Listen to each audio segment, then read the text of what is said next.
Les enseignants ne sont pas les seuls à chercher des réponses. Les élèves, eux aussi, débattent et s'interrogent. À Aulnay-sous-Bois, en Seine-Saint-Denis, nous avons rencontré Kalilou.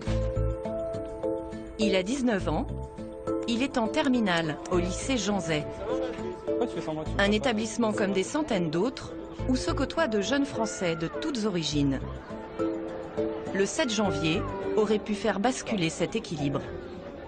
3 semaines plus tard, à la cantine, Kalilou et ses amis parlent encore de ces événements qui ont bien failli diviser les élèves. J'ai un respect pour la religion parce que j'ai une identité, j'ai des origines, j'ai un respect pour la religion et ce qu'a fait Charlie Hebdo, effectivement, je ne suis pas sa ligne éditorialiste parce que c'est pas dans ma nature, je peux pas suivre ça. Et on a touché les deux parties de mon identité, l'identité française, l'identité musulmane.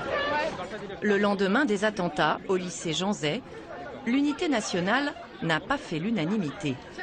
Il y a eu des bagarres à cause de ça dans le lycée. Il y a eu le non-respect de la minute de silence parce qu'il y en a qui n'ont pas compris. Et les mots ont parfois été très durs. Il y en a qui disent ce qu'ils ont fait, ils l'ont bien cherché et moi je suis pas pour qu'on fasse une minute de silence pour eux, ils le méritent. Ça c'est des choses que tu as entendues dans ta classe? Dans la classe, dans tout le lycée, parce que dans la classe, partout. Au final, seuls 3 élèves sur 1300 auraient refusé de prendre part à la minute de silence. Pour éviter les tensions, les lycéens ont soigneusement évité toute référence à Charlie Hebdo dans leur hommage aux victimes. Ces deux-là, on les a mises un peu partout dans le lycée et dans la cantine aussi. Des affiches placardées au lendemain de l'attentat, avant la prise d'otage à l'hypercachère. C'est que vraiment on a tous été touchés. Vous avez mis ces affiches-là, vous n'avez pas voulu mettre des affiches « Je suis Charlie » ? Non. Non, parce que je pense que ça divise trop en fait. Dans ce lycée où une partie des élèves est de confession musulmane, comme Kalilou, la bannière « Je suis Charlie » n'a pas fédéré tous les jeunes. Moi, après les attentats, la question s'est pas posée. Je suis Charlie? Oui, je suis Charlie. Ça ne veut pas dire que je défends les caricatures. Là-dessus, on n'est pas d'accord avec Lydia, mais elle le sait. Mais en gros, ouais, c'était ça. Et puis, ça a choqué certaines personnes que je dis ça. Elles t'ont blessé, ces caricatures? Oui, elles m'ont blessé. Et je le dis, sans censure. Hein, je veux dire, moi, je trouve ça complètement stupide et absurde. Parce que quand on a la liberté d'expression, après, il faut aussi en faire un usage qui soit peut-être utile. Voilà. Après, ils ont le droit de le faire, donc qu'ils le fassent. Face à toutes ces questions, les élèves ont manifesté leur besoin de parler, échanger pour mieux se comprendre et continuer à vivre ensemble, comme avant. À la demande de Kalilou, le proviseur a accepté de casser les emplois du temps pour laisser les jeunes s'exprimer. Cet après-midi, le cours de sport se transforme en débat entre les lycéens.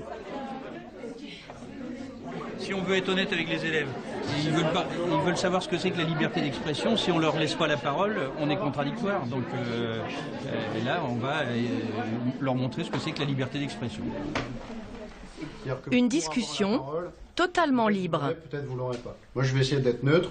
Je vais essayer de répartir la parole le plus possible. Sous l'œil volontairement discret du professeur principal. Et nous, les profs, on va rester en retrait le plus possible. Est-ce qu'on peut dire tout et n'importe quoi? Est-ce qu'on peut parler des religions librement, sans aucune limite? Pour moi, la liberté d'expression, oui, devrait avoir ses limites à partir du moment où voilà, il ne faut pas critiquer, je pense, les dogmes et les croyances des personnes. Par exemple, il y a quelque chose que quelqu'un peut dire qui va te vexer, qui ne va pas forcément me vexer moi, ou quelqu'un d'autre, c'est très subjectif. C'est exactement ça. Et aussi, ce qui va vexer quelqu'un, dans ce cas-là, la liberté d'expression, elle s'arrête très vite, quoi. À force de discussion, certains élèves finissent même par changer d'avis. Au début, quand on parlait de le mercredi ou même le jeudi, on parlait de Charlie Hebdo, tout ça. J'étais là, je disais mais non, mais de toute façon, les djihadistes, tout ça, ils ont eu raison. Et au final, d'avoir parlé avec mes profs, avec mes amis, que chacun de mes amis m'a donné son opinion, tout ça, ça m'a ouvert et je me suis dit, en fait, c'est grave. On ne peut pas tuer quelqu'un pour... c'est pas pardonnable et c'est pas faisable. Donc au final, j'ai changé totalement d'avis.